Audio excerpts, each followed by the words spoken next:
Police in Castleberry say an 8-year-old boy was in his apartment when he was shot in the leg. What we're learning as investigators actively work the case.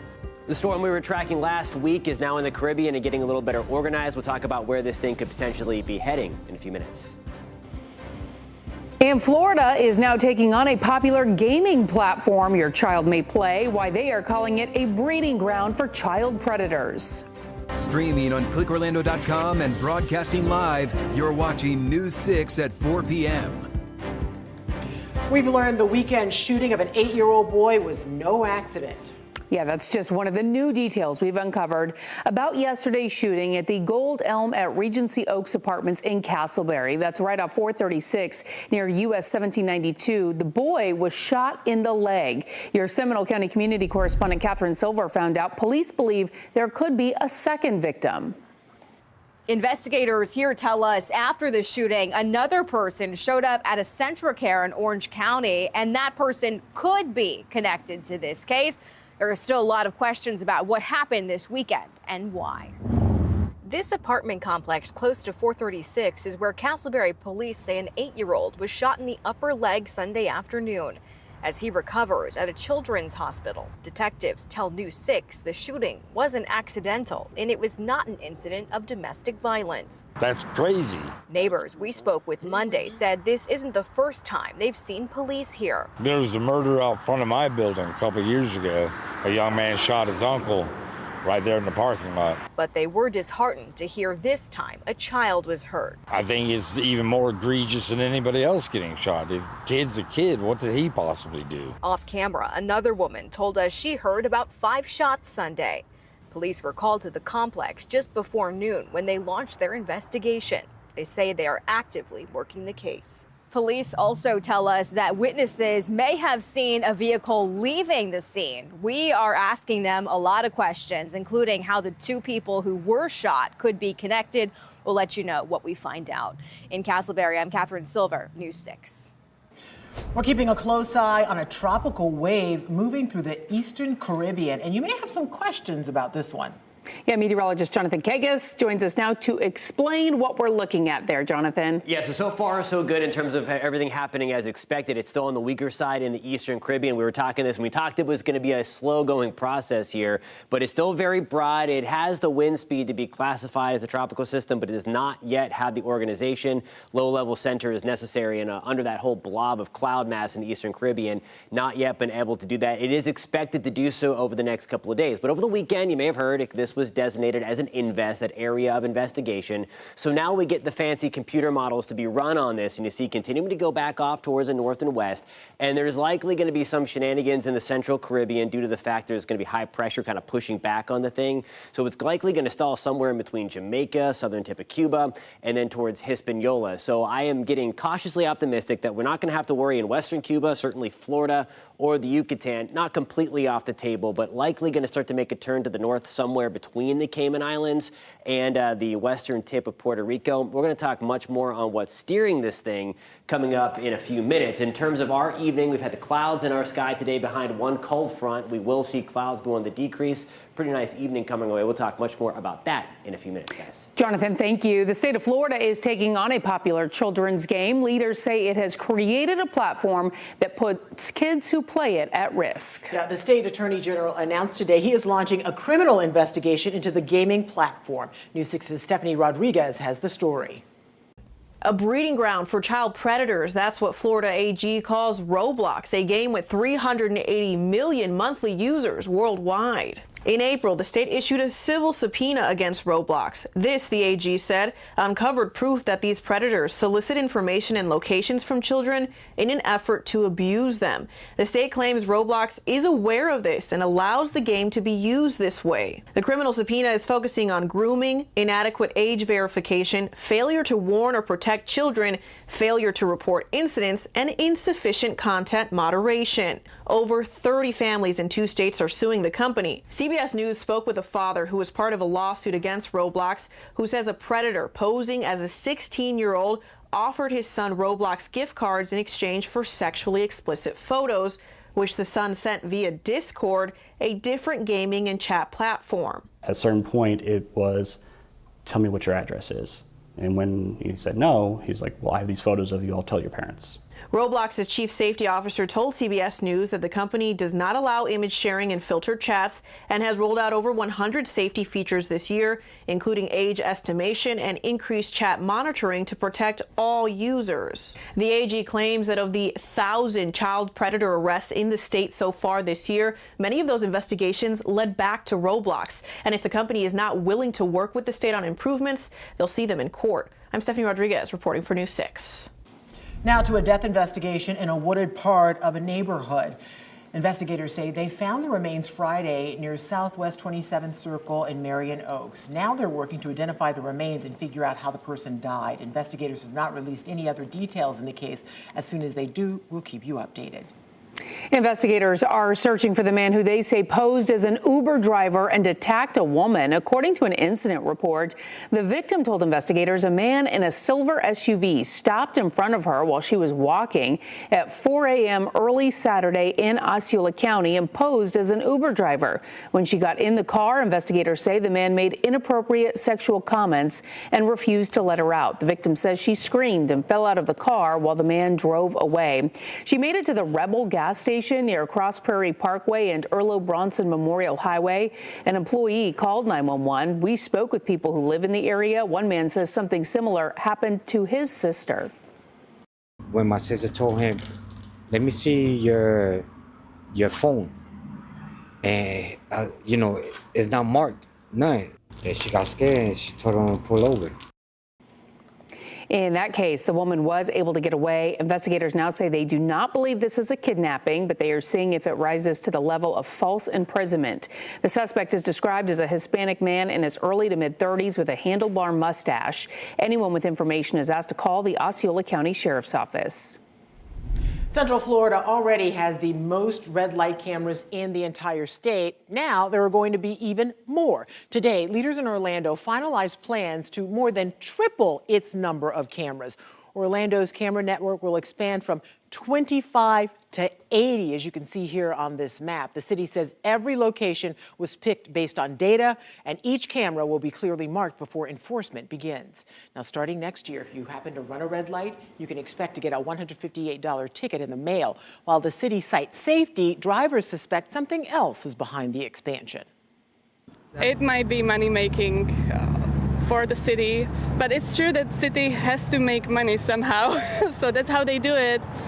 They are toll roads, they are parking tickets for little things. Now, in addition to the red light cameras, the city will also expand speed cameras in school zones. We'll take a closer look at what it means at one major intersection. Your Orlando community correspondent Mike Valenti will have that story coming up on News 6 at 5. A councilman at the center of controversy is now filing a lawsuit against the city of Palm Bay. Last week, Palm Bay leaders voted to formally censure Chandler Langevin over his comments about people of Indian descent. The censure will prevent him from adding items to the agenda, providing council reports, and bars him from boards and committees. Langevin claims he's being targeted for his views. His attorney, Anthony Sabatini, has now filed a First Amendment lawsuit. Earlier this month, the Palm Bay City Council also sent a letter to the governor asking him to suspend Langevin. Well, leaders are set to approve nearly 300 new homes close to the Osceola-Orange County line. It's happening in an area that's already dealing with traffic problems on Narcoossee Road. News 6's Mark Lehman is taking a look at what the new development in Osceola County could mean for drivers. One of the fastest growing areas in North Osceola County is set to become even larger. In recent years, thousands of homes have sprouted up along Surrills Drive. Now commissioners are voting on a proposal to build a 289-home subdivision off Crosswater Boulevard. How's it been living in this area? It's really, really good, but as you can see here, the traffic is very horrible because they keep building houses around. Alejandro Marin has lived in the neighborhood next door for 3 months, and during that time, he's seen how difficult it can be driving into nearby Orange County and Orlando. So it usually take me an hour and a half to get back home or back and forth, you know. Now here along Surrills Drive is the main drag that feeds to all of these homes, and you can see there's a road widening project happening right now. That should improve the situation, but the road ends right over here at Narcoossee Road, which has been a problem for years, and the situation is only getting worse. People are frustrated for a lot of people in the community, and they're frustrated for what I hear. We told you last week about how traffic on Narcoossee Road has surged to more than 58,000 vehicles per day, which exceeds the road's intended capacity of 55,000. I don't think it's enough for the amount of people that are, coming here to live. A relief toll road project is in the works, but still several years from completion, meaning if the new subdivision is approved, those drivers will be adding to the gridlock. Commissioners will be voting on the proposal during their meeting tonight. In Osceola County, Mark Lehman, News 6. Now that meeting is at 5:30, and as Mark mentioned last week, News 6 anchor Matt Austin looked into just how overwhelmed with traffic Narcoossee Road can get. He explained how it's a big problem that has just gotten worse over the past few years. You'll find it in this story on clickorlando.com. A golf course with more than 100 years of history here in Central Florida is getting some major upgrades. A grand opening is set for tomorrow, officially unveiling the new high-tech features for players of all levels. We'll have that story coming up. I'm investigator Lewis Bolden. A Lady Lake woman is out of nearly $150,000 after crooks posed as government employees and tricked her out of her money. It was like, I couldn't believe it happened. It's a scam that's happening more and more. We'll tell you how to protect yourself tonight at 6 on News 6. You're watching News 6 at 4 as we take a live look at our camera in Daytona Beach. We'll be right back. News 6 Insider is sponsored by Orange County Library System.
A Lady Lake woman is out of nearly $150,000 after crooks posed as government employees and tricked her out of her money. It's money she received from a life insurance policy when her husband passed. I'm News 6 investigator Louis Bolden. It's a scam that's become more and more popular. It's this week's Schemes and Ripoffs Alert.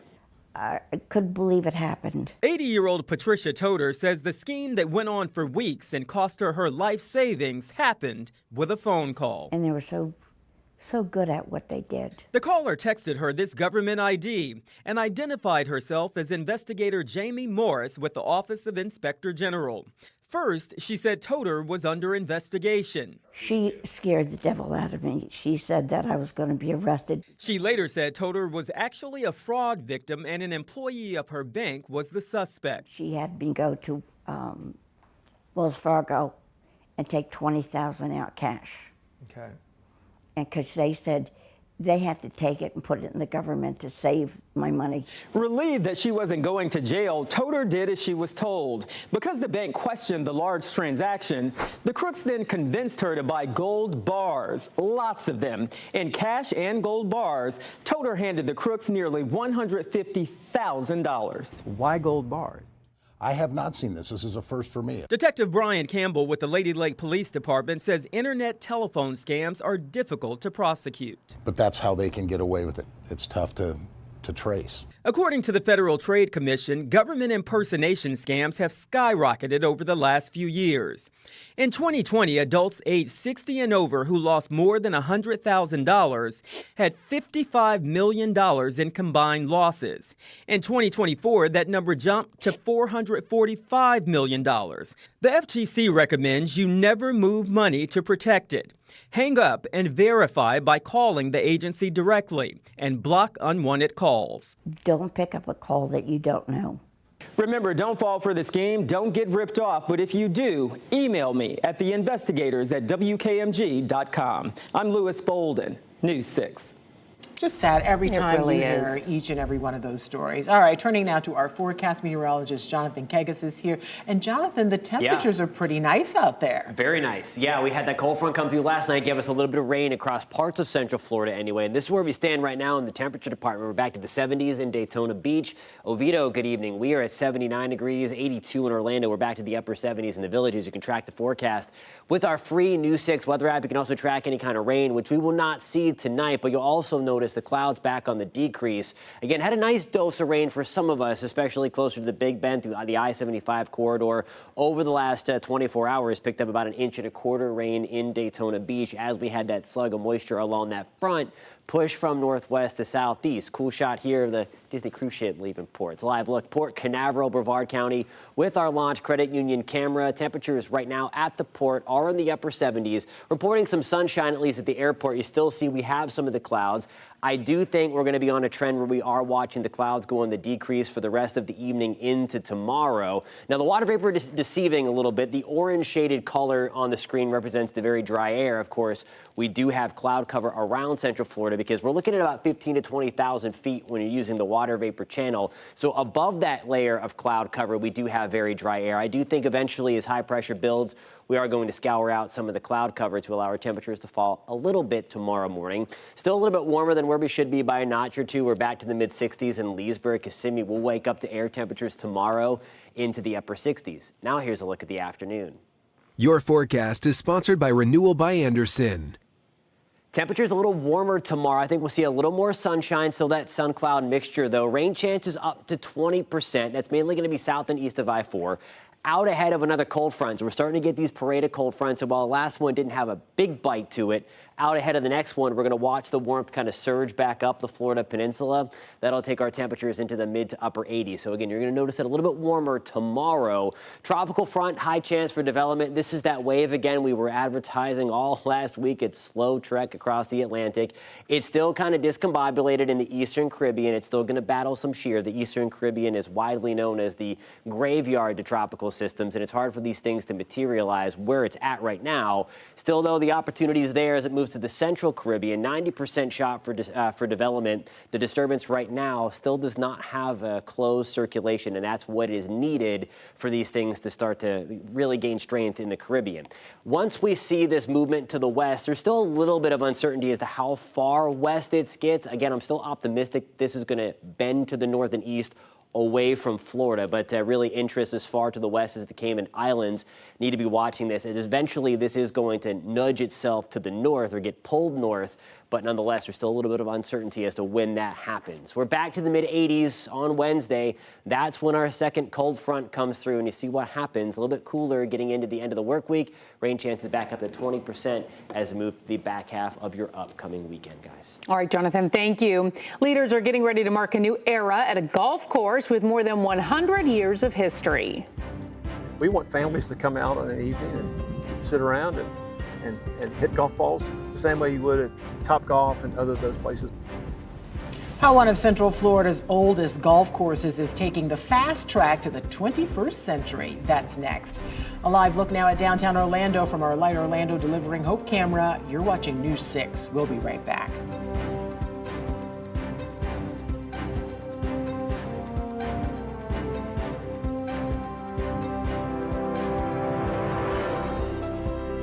This portion of the news is sponsored by Light Orlando, delivering hope together.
Well, tomorrow there will be a grand opening of a new state-of-the-art driving range at a historic Central Florida golf course. Yeah, last month I showed you how Orlando's 101-year-old Dubsdread Golf Course is getting a nearly $4 million makeover.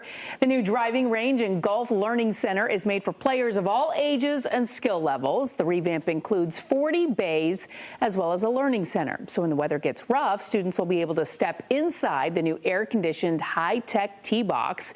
Dubsdread's general manager showed me what to expect. He says technology from TrackMan will analyze your swing, breaking it down into 44 separate categories.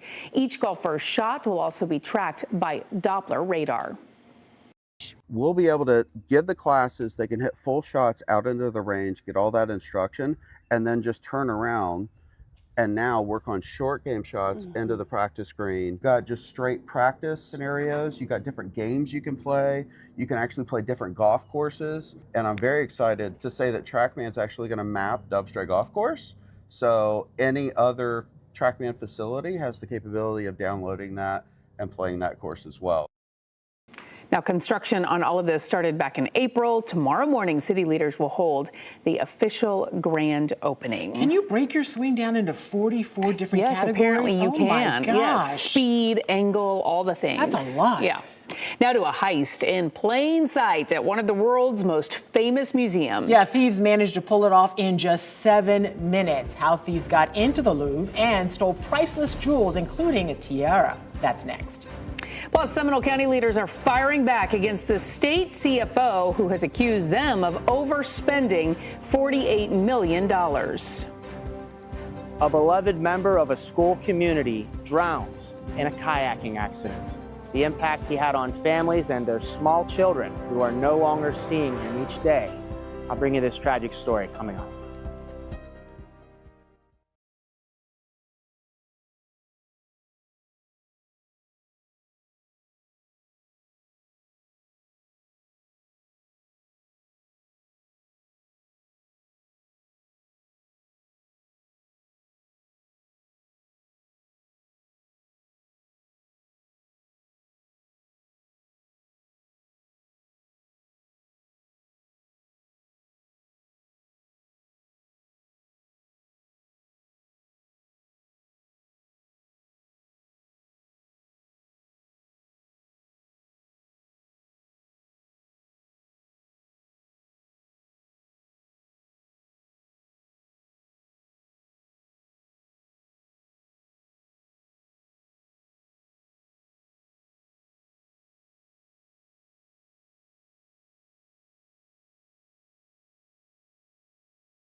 Welcome back. We are following several top stories right now. We're learning there could be a second victim in the same shooting that left a child hurt in Castleberry. It happened at the Gold Elm at Regency Oaks Apartments off State Road 436 yesterday. Castleberry police tell us an 8-year-old boy was shot in the leg and was taken to Arnold Palmer Hospital. Police say another person was also shot and went to a CentraCare location in Orange County. We're asking police if there are any suspects and how the 8-year-old boy is doing. Florida Attorney General James Uffmeyer announced today he is launching a criminal investigation into the popular online children's game Roblox. The game has 380 million monthly users worldwide. The Attorney General claims that of the 1,000 children predators arrested in the state this year, many of the investigations led back to Roblox. Today, leaders in Orlando finalized plans to more than triple the number of red light cameras in the city. Orlando's camera network will expand from 25 to 80. The city says every location was picked based on data, and each camera will be clearly marked before enforcement begins. Well, after a tragedy on the water this weekend, it's the first day students did not see one of their favorite people in their school. Yeah, students as young as kindergarten say 64-year-old Edgar Almeida could always make them happy with a little kindness and a big high five. Your Palm Bay community correspondent James Sparvero tells us what happened to the man so many families adored. Saturday morning here on the Indian River, the FWC says this man, Edgar Almeida, drowned in a kayaking accident. I just got this photograph of the 64-year-old from where he worked the last 8 years, Odyssey Charter School. It seems fitting the principal sent me a picture of Mr. Edgar with a smiling student because in an email to parents titled, "Loss of Mr. Edgar, our beloved custodian," the school wrote how his kindness and care touched everyone. It reads, he will be missed by all students and staff. It's a tragedy, and our kids are just really sad about it. Kids like kindergartner Jeremiah. He touched all of our lives. Along with the email families got over the weekend, students told me they heard what happened to their friendly janitor during the school announcements. And how are you going to miss Mr. Edgar? Very much. He was very nice to everybody and me. He gives everybody high fives, everything. So much. The FWC says people who were here Saturday saw Mr. Edgar struggling to paddle against the wind as he tried to kayak out to one of the islands in this part of the river. A full investigative report that should tell us more about what happened isn't ready yet, but I've requested it once it is. In the meantime, the Odyssey campus says teachers and counselors will help students get through school without Mr. Edgar. Families are being asked to remember the positive impact he had on his community. My condolences to the family. That's a really terrible thing. And my condolences to the staff. He was a great guy. In the school's full email to parents, it directs families who to contact if they're seeking even more support during this tragic time. We've shared that full email too in this story on clickorlando.com. In Brevard County, I'm your Palm Bay community correspondent, James Sparvero, News 6. The death toll for manatees has reached totals not seen in the past couple of years, but wildlife officials say they aren't alarmed yet. As of October 10th, 565 manatee deaths have been reported in Florida this year, the same as last year. 555 deaths happened in 2023. Of this year's total, 89 deaths were linked to watercraft incidents. George Worthen, Chief Conservation Officer for Florida Fish and Wildlife, tells lawmakers Florida has seen increases in boaters and manatees. When we think of average manatee deaths in Florida overall, this year we're seeing consistent amounts of deaths with previous years outside of the unusual mortality event. So we're on par this year with years of the past. Last month, we told you Brevard and Volusia counties were seeing the highest numbers for manatee deaths in the state. Florida recently ended an unusual mortality event declared by the state, which began in 2021. Algae blooms killed the seagrass they feed on, causing starvation. A Maitland-based nonprofit dedicated to researching and protecting manatees say, report them if you see them sick or hurt. A man accused of a sex attack along a popular trail could find out as soon as tomorrow if he will have to go back to jail. 23-year-old Jacoby Tillman was arrested earlier this month. He's accused of trying to rape a woman who was out running on the Little Econ Greenway Trail back in July. A judge granted Tillman a low bond, which allowed him to walk free. Prosecutors have now filed a motion to revoke that bond. They say Tillman violated the terms of his release by making comments toward a witness in a TikTok video. They've also added another charge of attempted first-degree murder. A hearing is now set for tomorrow morning. Seminole County leaders are firing back at Florida's chief financial officer. Blaise Ngoglia accused the county of overspending property tax money, but the county accuses state legislators for driving up property tax spending because of their unfunded mandates. News 6's Troy Campbell is live in the newsroom now with the story. Troy. Yeah, in the letter, Seminole County Chairman Jay Zembauer says he appreciates the efforts of the state's DOGE team, but says the county has recently had an increase in its spending obligations. Now, the county says it's obligated to spend more than $122 million a year on several budget items, including $73 million for jail operations, nearly $20 million in court support, and nearly $8 million for Sunrail. The county also says costs within the sheriff's office have significantly increased since 2020. This includes a 60% increase in deputy pay to stay competitive and a nearly 60% increase in the cost of new patrol vehicles. Earlier this month, Florida's chief financial officer Blaise Ngoglia called out Seminole County for wasteful spending after he says he sent state investigators in to review their books. Ngoglia says the county is increasing its spending beyond growth. This is past accounting for growth in government with inflation, population. That is past hiring fire and police. This is the number that the county has spent over and above what we believe should be a reasonable budget in order to deliver services. Now, we contacted Blaise Ngoglia, who tells us he's still reviewing the letter. I also just got off the phone with the county chairman, Jay Zembauer. I plan to interview him in the next hour, and I will bring you some of that starting at 6 o'clock. Live in the newsroom, Troy Campbell, News 6. Lisa. Troy, thank you. Now to a big theft at one of the world's most famous museums. During the day, thieves smashed an upstairs window at the Louvre in Paris yesterday while tourists were nearby. They made off with priceless jewels, and investigators are now searching for them. CBS News' Elizabeth Palmer is in Paris. It was a heist in plain sight. The thieves parked a mobile ladder against the wall of the Louvre at 9 on Sunday morning. Then police say they broke this window and made straight for the sumptuous Apollo Gallery, where France's crown jewels are on display. It took them 7 minutes and a circular saw to steal 9 priceless objects, including a pearl and diamond tiara made for Napoleon III's wife, Eugenie, and a whole sapphire-studded set.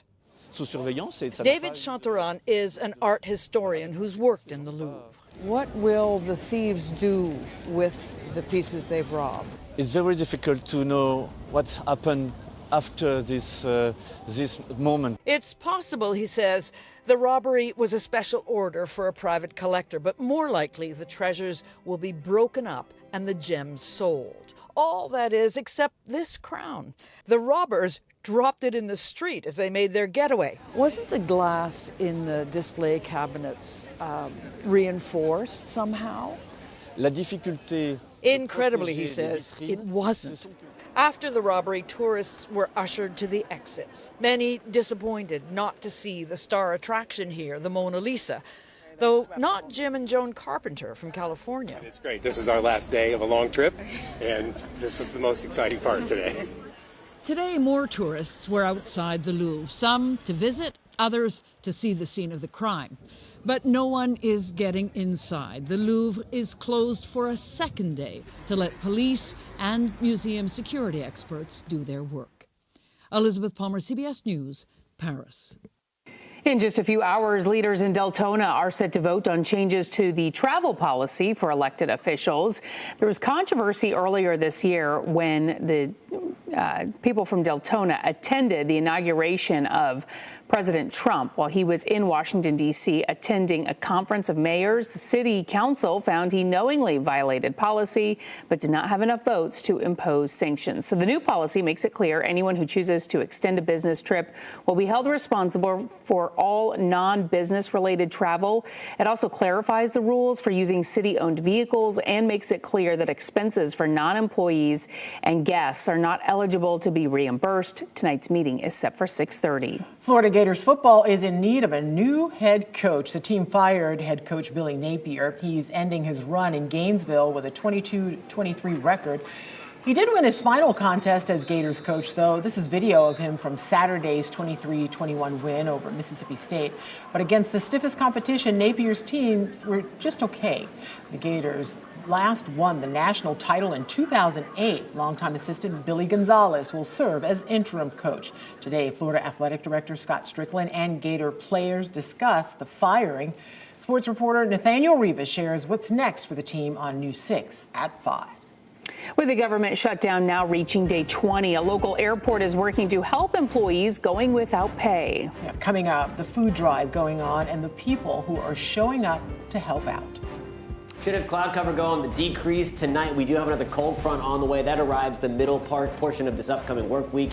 Out ahead of that one, we're going to turn a little warmer, though. We're going to have your full forecast coming up at about 4:47. And as we head to break, we want to remind you to check out our primetime schedule on News 6 Plus. We have a new take on the day's news on News 6 tonight. That's at 9. Go in depth as we track the tropics and answer your weather questions at 9:30. Then watch the late news an hour earlier. It's all tonight on News 6 Plus. Download our streaming app for free. Search WKMG in your smart TV's app store. It's also available on Roku, Apple TV, and Fire TV.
A live look now at Orlando International Airport. This is from our Light Orlando Delivering Hope camera. Right now, there's a push to help those going without pay because of the government shutdown.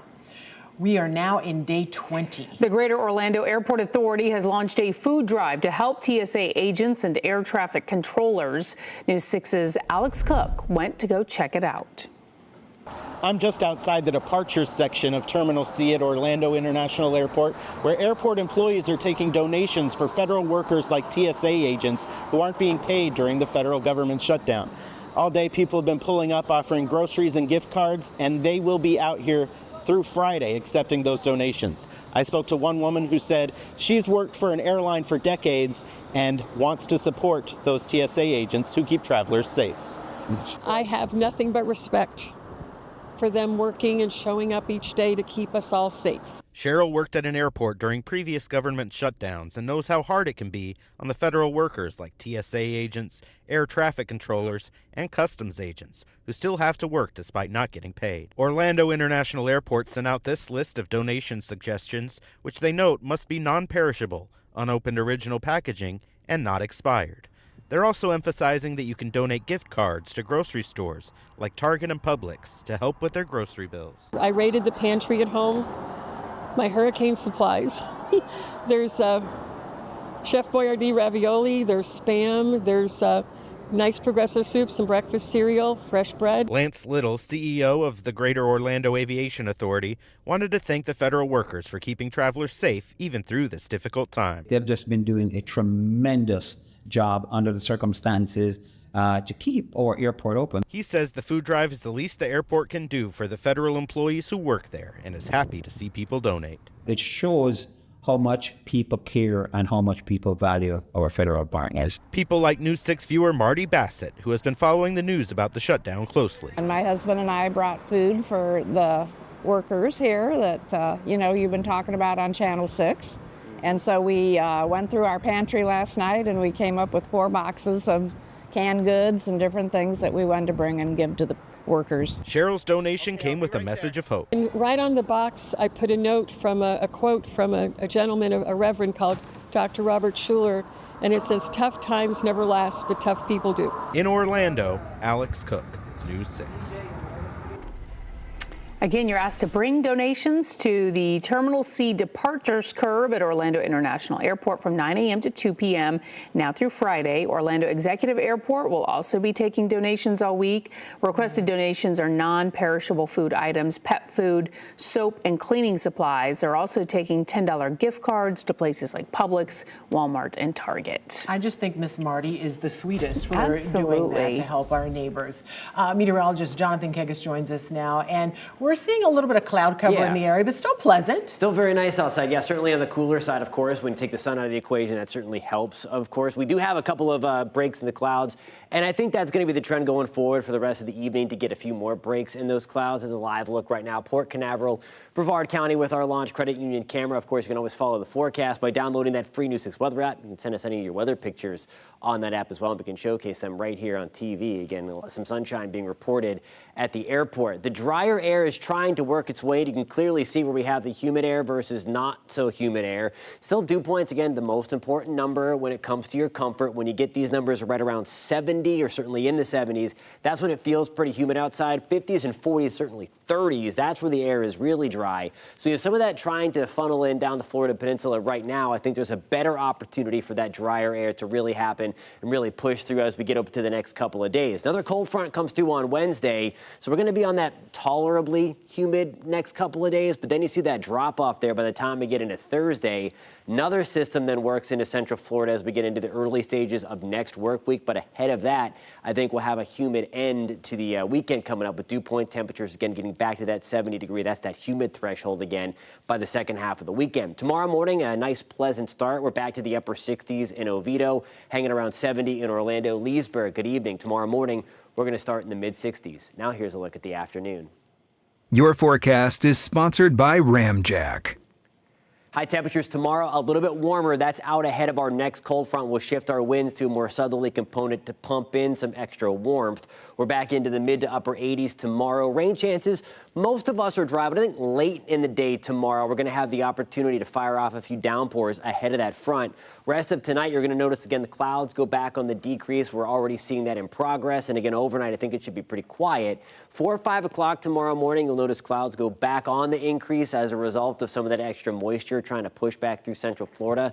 There's 6 o'clock on your Tuesday evening, tomorrow evening. And you see that small little flare up there again as we watch some of the wind shift again out of the south and west, pumping in some extra moisture out ahead of that front. Now, on the tropical side of things, we have this system developing in the Caribbean. I think it's still going to be on the slow go of things to develop, and that is going to allow this to try to push further to the west a little bit. Again, we're likely going to get a named storm within the next 24 to 48 hours.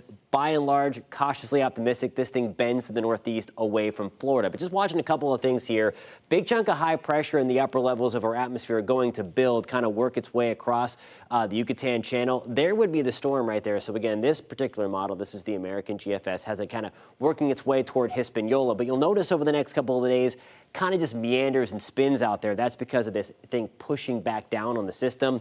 This dip in the jet stream, by the way, over parts of New England into the Canadian Maritimes, that is what should allow this thing to turn well before the Florida Peninsula. We're watching it, of course, but again, cautiously optimistic. We have nothing to worry about with that one. Mid-80s coming our way on Wednesday. That's where our second cold front pushes through. We're into the low to mid-80s Thursday and Friday. A little bit warmer, a little bit more humid anyway by the end of the upcoming weekend, guys. Jonathan, thank you. A ride that has been at Disney for 20 years is about to get an update. The changes coming to Soarin' at Epcot, and when the new flight experience debuts, that's next.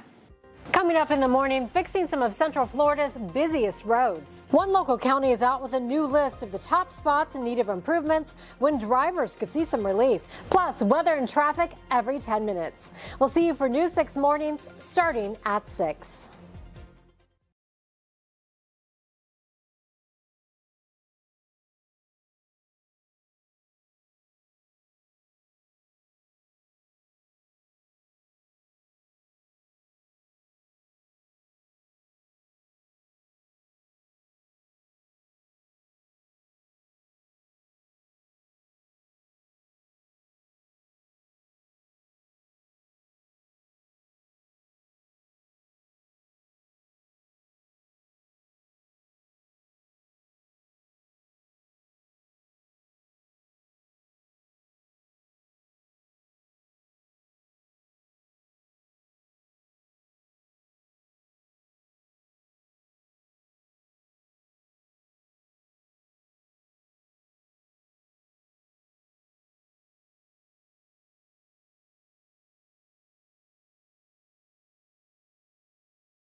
Well, Disney is joining in on the nation's 250th birthday celebration. And a highlight of the celebration includes a change to one of its iconic attractions at Epcot. The ride Soarin' will debut.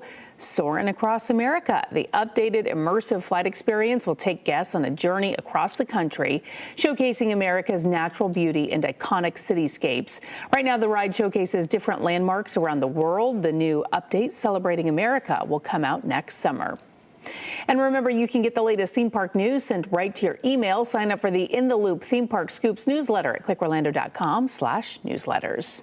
Speaking of Central Florida attractions, America's #1 attraction is not at the theme parks in Orlando. Go figure, Shocking. right? So earlier this year, TripAdvisor released its list of the highly rated attractions and experience in the world. It turns out #3 is right here in the Sunshine State. The ranking examines TripAdvisor reviews covering a wide variety of places and activities, including museums, natural wonders, and other tourist destinations. Overall, the top-ranked attraction globally turned out to be the Basilica de la Sagrada Familia. That's an ornate church in Barcelona, Spain. It's been under construction for 143 years, by the way. It's still not finished. But in the U.S., this one's finished. The most highly rated attraction was the NASA Kennedy Space Center Visitor Complex in Brevard County. It even beat out the Empire State Building in New York. Other Florida attractions that top the list include Stetson Mansion in DeLand at #5 and John Pennekamp Coral Reef State Park in Key Largo at #6. We posted the list of top-rated attractions in this story. You'll find it on clickorlando.com. That's impressive that we represent so well. Absolutely. Heads up, by the way, the 10th largest Mega Millions jackpot is up for grabs. Speaking of impressive, the jackpot grew after no ticket matched all 6 numbers in Friday's drawing, so the jackpot has now reached $650 million. The next drawing will be tomorrow. In the meantime, the Powerball drawing tonight is at $340 million. You can watch both of those drawings live right here on News 6. Time for the office pool to start up. All right, News 6 at 5 is next. Anchor Matt Austin is in the newsroom with what's ahead. More red light cameras are coming to Orlando. 55 more were just approved today. We're going to show you where they will be watching you. Plus, a former escaped inmate looking for a new trial. Hear from that man as he currently sits behind bars.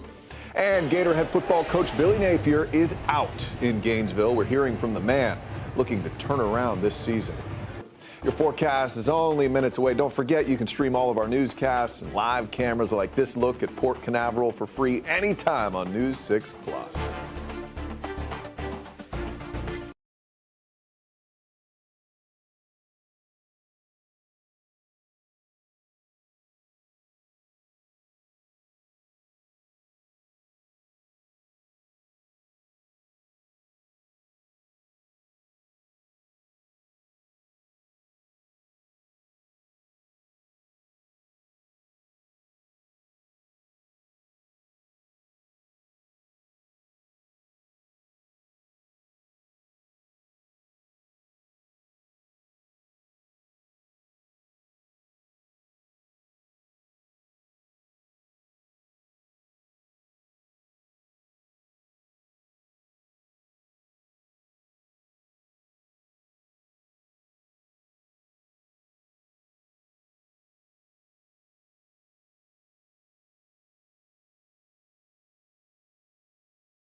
You here? No. You? Yep, I got it. Good job. Thank you. So I'm just going to point to this.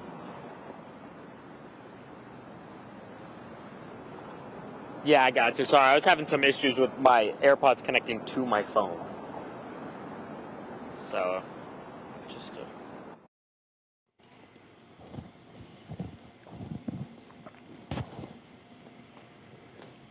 Lisa, mic check. Mic check 1 2 3 4 5 6 7 8. Mic check 1 2 3 4 5 6 7 8. Mic check 1 2 3 4 5 6.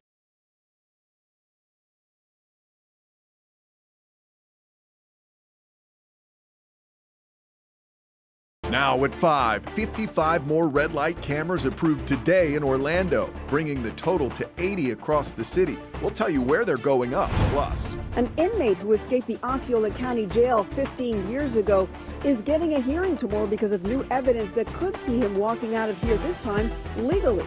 Details ahead. And I take this new role to heart.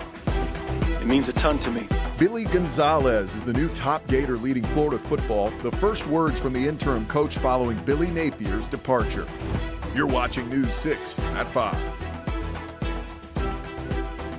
We begin tonight with Orlando getting the green light to nearly triple the number of red light cameras in the city. So this map gives you an idea of just how many cameras are coming and where they will be located. So there would be 80 in total. 55 of them were just agreed on today by the city council. News 6's Mike Valenti was at today's meeting.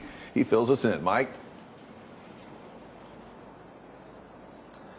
Yeah, Matt, we'll probably see this take effect, those 55 new cameras, sometime next year. And we're at an intersection, one of the proposed intersections, where you'll see an additional camera. We're at Orange and South Street, actually right outside Orlando City Hall. And what you'll probably see when this takes effect, you'll see a camera, of course, and a sign that says photo enforced. The city of Orlando already has 25 of these red light cameras, and now with the passage of this ordinance, the city is adding 55 new traffic infraction detectors. That brings the total number of intersections with red light traffic cameras to 80. The ordinance cites a traffic study that found these 55 proposed intersections constituted a, quote, heightened safety risk that threatens the health, safety, and welfare of pedestrians and drivers in the city. Here's more from inside the city council meeting today, and you're also about to hear from an Orlando resident who was a bit skeptical of the motivations behind this ordinance. Well, I just want to say I'm 1,000% behind this. I think it's really helped with crashes and everything like that, Ray, and I want to thank you for everything you all have done, because when people get a red light, run a ticket, they're not happy, but they did something wrong and they need to pay for it. It might be money making for the city, but it's true that city has to make money somehow. So that's how they do it. They are toll roads, they are parking tickets for little things. So this is just one of them.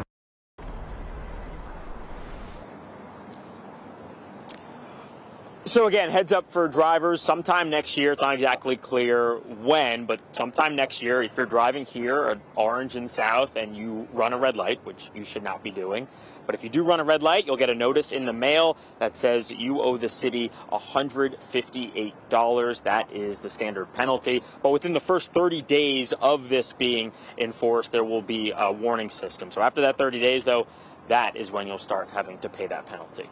We're live outside Orlando City Hall. I'm Mike Valenti, your Orlando community correspondent, News 6. Good to know, Mike. Thank you. Well, an inmate who removed his toilet and then burrowed his way to freedom from jail could get a new trial. Michael Rigby escaped from maximum security at the Osceola County Jail in 2010. It led to a lengthy manhunt. News 6's Osceola County community correspondent Laverne McGee joins us now live from the Osceola County Jail. And Laverne, you spoke with Rigby, who pleaded guilty to attempted robbery, but now says new evidence could get his sentence reduced.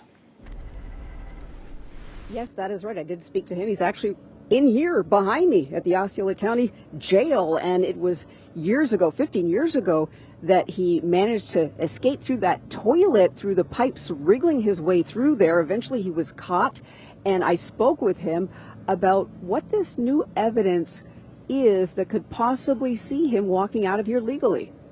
He told me he's very optimistic that he'll eventually be getting out of prison without finishing the 22-year sentence. The 37-year-old is scheduled for a hearing tomorrow at 10 a.m. to decide if there's enough evidence for a trial or if his sentence should be vacated. That's because he says a witness has come forward saying that he had lied about Rigby being guilty. Here's some of my phone conversation with Rigby. And he reached out to my peoples and told them that he wanted to set the record straight because he knew that I still thought that he had accused me of doing the robbery, and he wanted to, he wanted to come forward and let it be known that the 1 minute remaining. Detectives were the ones that pointed the finger at me, and he just followed their lead. How were you able to break out of jail all those years ago? I cut the toilet open with a paper clip and crawled through it and jumped over the fences when no one was looking. They didn't know I was gone for 6 hours. Have you thought any more about trying to break out of jail? I only left because I was being sent to prison for a crime that I didn't commit.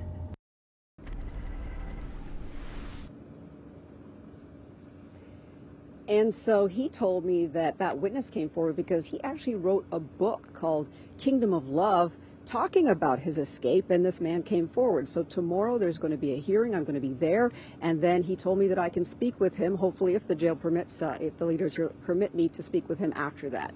So I will update you tomorrow on that. Reporting live from Osceola County, I'm Laverne McGee, News 6.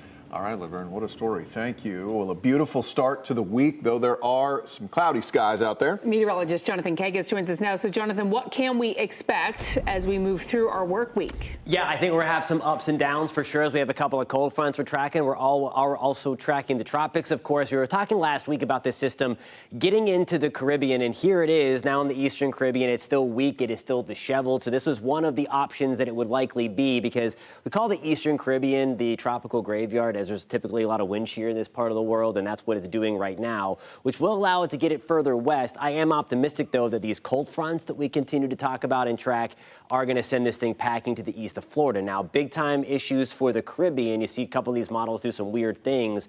It's likely going to stall in the Central Caribbean as well. The question is where. But again, the big thing for Florida is, I do not think this is coming here. Watching it closely, of course, but it should work its way somewhere between the Cayman Islands and Hispaniola to get back into the Southwest Atlantic. We'll talk much more about this. And, of course, your forecast going forward coming up at about 5:17. Jonathan, thank you. In Marion County, law enforcement is working to identify remains found on a property in Marion Oaks. A tip led investigators to the remains near Southwest 27th Circle. This is video from when deputies first arrived on the scene around 2 o'clock Friday afternoon. The Marion County Sheriff's Office says there is no evidence right now linking the remains to any active cases. People living nearby say they're a bit uneasy.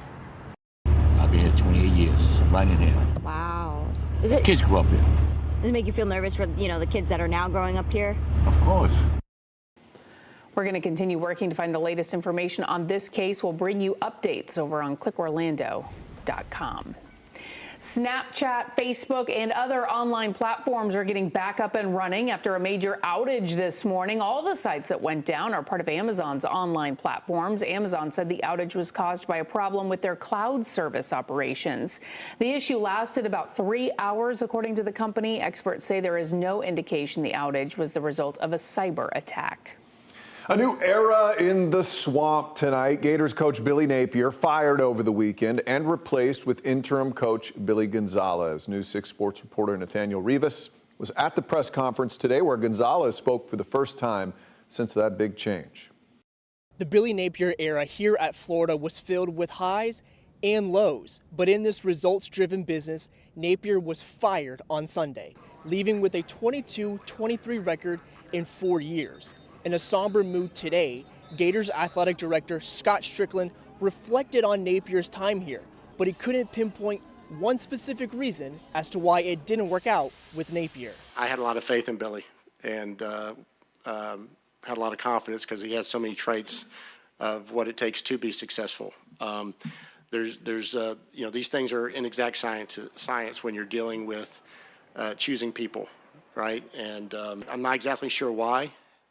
I have some thoughts, but he's obviously he did a lot of really good things, and just at the end of the day, we didn't win to the level we needed to. Wide receivers head coach Billy Gonzalez has been named the interim head coach. He's been with the Gators in 3 different stints, including the 2 national championships with Urban Meyer.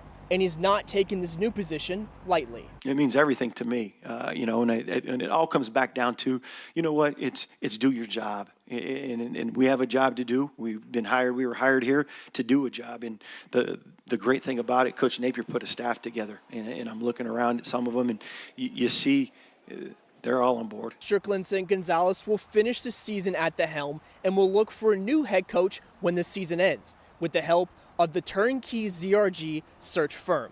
It's a high standard here at Florida, a program that has won 3 national championships and a fan base that's restless to get back to that level of success. In Gainesville, Nathaniel Rivas, News 6. An injured veteran is a step closer to moving into his own custom home. Homes for Our Troops began landscaping in front of that custom home in Port Orange over the weekend. It's all for Sergeant Eric Trinidad, who was injured while serving in Iraq in 2004. He was left legally blind. The home will have an open floor plan, automatic doors and lights, as well as wider doorways and hallways. Once the home is complete, he will receive the keys in a special homecoming event. Well, alleviating traffic on a busy road, that is what Winter Park is trying to do. But it comes at a cost of a popular business. I like to call it your favorite cousin's garage that got turned into a coffee shop. Next at 5, how that shop is being saved as fans speak out about why it's so loved. Drier air continues to pour in. I think we'll see the clouds go in the decrease for the rest of tonight and part of tomorrow. We'll talk about the next cold front inbound in a few minutes. And later, your car might be giving you warnings about all sorts of stuff. Trooper Steve will walk us through what a few of them might mean. That's coming up. You're watching News 6 at 5. We'll be right back. Today's Port Canaveral Cam is sponsored by Launch Credit Union.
For years now, the city of Winter Park has been trying to improve traffic on Fairbanks Avenue, and it looks like it finally could happen. I don't want to jinx it, but it's possible. But it comes, though, at the cost of what some call a community treasure. Yeah. Austin's Coffee sits too close to the road and needs to go, but passionate customers set up a campaign to help save and relocate the business. Community correspondent Paul Giorgio went to see what makes the shop so special. Ladies and gentlemen, welcome to Austin's Coffee Jazz Night, one of the last jazz nights, if not the last jazz night to ever happen in this location. You could say Austin's coffee shop is imperfect and unpolished. And that's the beauty of it. Something's wrong with my pedal there. In fact, that may be its legacy. Oh, I lost my pick. Different kinds of, people expressing themselves makes for a different, feeling each night. There's a youthful energy surrounded by well-worn patina. Patina's a good word for it, yeah. I like to call it your favorite cousin's garage that got turned into a coffee shop. Notes of coffee and music have lingered in the air here for more than 2 decades. I mean, look, you got drawing supplies right there. You got game boards behind us. It's very much kind of built as a home. I don't know, I feel like there's just a lot of little hidden nooks and crannies that reveal something really cool about this place.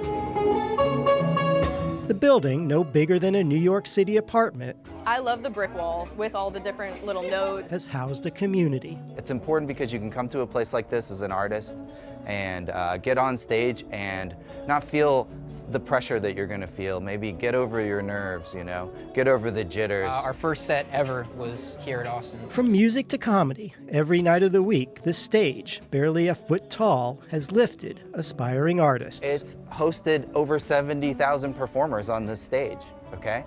Over 25 years of doing open mic nights all the time, the number is even way higher than that. What do you think makes this place so special? Why do you think people were so drawn to it that they put out this campaign to save it? I think everybody likes to feel like they're part of something, and at Austin's we welcome everybody, so everybody can feel like they're part of something. For years, this is where artists have come to perfect their craft before moving on to bigger things. Maybe now it's Austin's turn. I don't think the place matters as much as the people, and as long as the people go to the new location, it's going to be the same. The vibe here will continue, yes. Come to Austin's. In Winter Park, Paul Giorgio, News 6. What a great story. Austin's will close that location on the 25th, but they are moving just down the road, still on Fairbanks, about a block east of I-4. They hope to open November 1st. I'm sure a lot of customers will be there to greet them at that time. All right, we're going to check in now with meteorologist Jonathan Kagas, who is tracking some really pleasant temperatures for us tonight. Yeah, I think it's going to be a pretty nice night. There's still a little bit of humidity in the atmosphere. I think that gets wiped clean as we get into Wednesday into Thursday. That's the second cold front that we're tracking, a couple of cold fronts this week. Right now, we're back into the upper 70s in Daytona Beach, pretty nice and comfy, 80 degrees in Sanford, 81 in Melbourne. Wildwood, we are at 79. Still have some clouds out there pushing through, as evident as a live look outside in downtown Orlando. I think we're going to see some of these clouds start to decrease through the rest of the evening. That's from our Light Orlando Skycam looking at downtown Orlando. 80 degrees right now. The breeze out of the north-northeast at about 10 miles an hour, helping to pump in some of that drier air. We do have a lot of orange overhead. That orange represents the drier air at about 15 to 20,000 feet. So that driest air is just above that layer of clouds that I just showed you there. So that's why it's not completely crystal clear right now. We're going to try to tap into some of this, though, as we go forward into the overnight and then through part of tomorrow. Pinpointed that here with future clouds and rain to see through the rest of the evening and overnight, trying to get rid of some of those clouds. With the shift in the wind direction tomorrow, we do get some of those clouds back. A little bit of extra moisture and warmth comes back into play. That's going to be 1 o'clock on your Tuesday afternoon. I think most of us are dry into the afternoon, but late into the evening, through part of the overnight, you see it right there, flare up of a few downpours possible, mainly along and southeast of I-4. This is going to be out ahead of our next cold front that should bring the very, very dry weather back towards the end of this upcoming work week, or this work week. We're back to the mid-60s when you wake up in Leesburg. Good evening in Denell, and we'll start things off at 62 degrees tomorrow. Now here's a look at the afternoon. Your forecast is sponsored by Payne Law. Pretty nice day, although it is going to be a few notches warmer. We're heading back to the mid to upper 80s. I do think we'll see a little bit more sunshine initially, and then we'll bubble up a few of those clouds. Rain chances back to 20% tomorrow, especially again along and southeast of I-4. And that's mainly later on into the afternoon, really into the evening and late into that night, as I showed you there with future radar. Highs in Leesburg at 87, Mount Dora. We are at 87 too. Palm Coast, Bunnell. We are back into the middle 80s. Tropical front still watching this tropical wave working through the eastern Caribbean. It has a high shot for development. It's getting beat up pretty good right now, though, with some wind shear, but a 90% shot over the next 7 days, a 70% chance over the next 2 days. And the main thing is here, the disturbance lacks organization. That's why it has not been classified as a tropical system just yet. Again, likely will over the next couple of days, and still cautiously optimistic that this thing is going to turn. Now, there's a chance for some shenanigans. You see some of these models doing some weird zigzaggy things down here. That's because it's likely going to stall in between a couple of the systems that are trying to steer the thing either west or north. Still, though, with that cold front that is coming, that should slam the door and getting into the Gulf.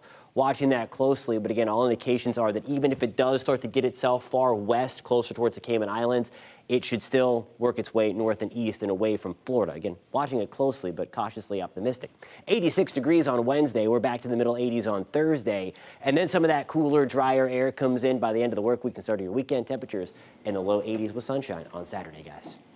All right, Jonathan, thank you. Well, you can open your camera app, scan the QR code on your screen right now, and click the link. We want to see your weather pics and your videos. They could end up on TV. You could also go to clickorlando.com/pins, upload them that way. Well, your body gives you warnings when you're sick or if you're hungry. But did you know your car actually warns you in a similar way? Coming up, we're taking a look at a few of those warnings that aim to make your life a little easier. Your Monday evening traffic alert. You're going to have to pay attention. Construction will be active along the Florida Turnpike. North and southbound, some lane closures, and then lane closures are scheduled out here I-4 Champions Gate. We had shutdowns last week. They could possibly do some of that more this week just to catch up on some things. But either way, it's an active construction zone, and then out by the attractions on I-4 between the Turnpike and 528. I'm Trooper Steve with your News 6 Traffic Alert. Drive safely, and I'll catch you in the morning. Here's a live look at downtown Orlando from our Light Orlando Delivering Hope camera. You're watching News 6 at 5 o'clock. We'll be right back.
Taking care of the things your car warns you about, it's an important step as a car owner. Trooper Steve is showing us the warning signs tonight and how you can stay safe.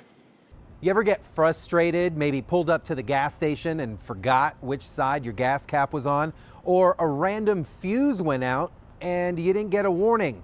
Well, what if I told you your car was giving you those warnings? Let me show you. I don't know anybody who enjoys going to the gas station, but the worst feeling in the world is getting out and realizing you parked on the wrong side. So how do you know where the gas cap is actually located?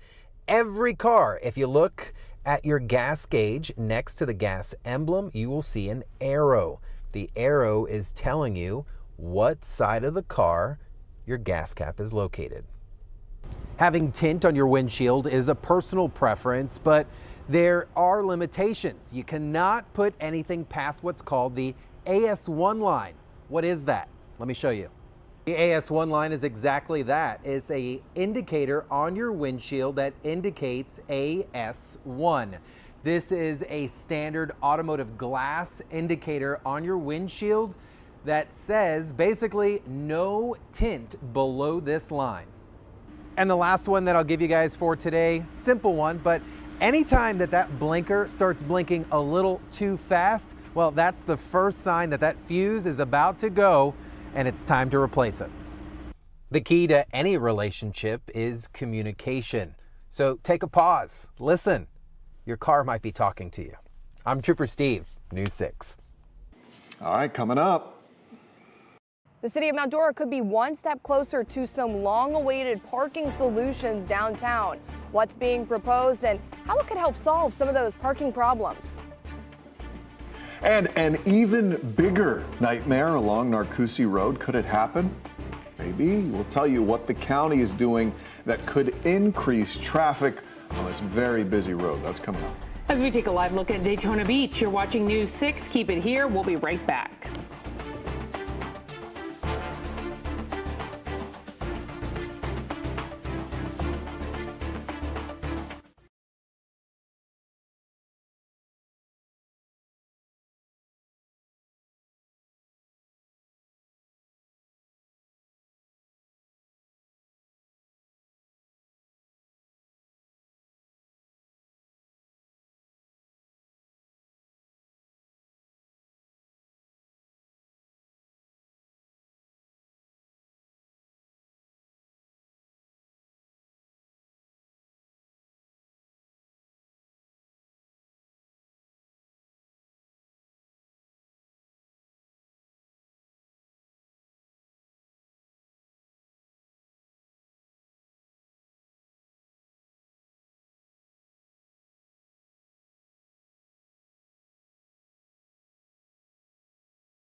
Glad you're with us. I'm Lisa Bell. I'm Matt Austin. You're watching News 6 at 5. We are following several top stories for you right now. Today, leaders in Orlando finalized plans to more than triple the number of red light cameras in the city.